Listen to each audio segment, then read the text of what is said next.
دي 4 حبات تاع البيض، 2 أكياس فانيلا.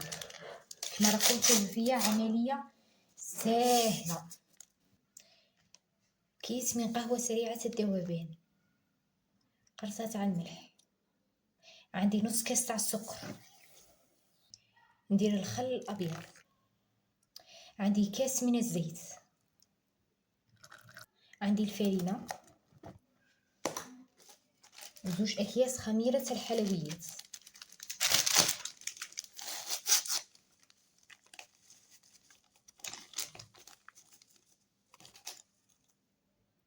القوام تاع العجينه نخلوها شويه تلصق، ما نيبسوهاش باش كي نطيبوها في الفرن تجينا تدوب في الفم.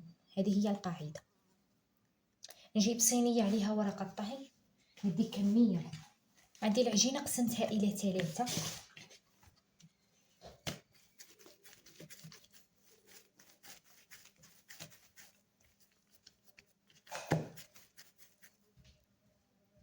شوفوا معايا راني درتهم على هذا الشكل تاع بوده، ما ندهنهم بالصفار ما والو. صحيح ندخل هذا الكروكي تاعنا يطيب، بعد ما يطيب لنا ان شاء الله وهو سخون نقطعوه ونقلاصيه بالشوكولا.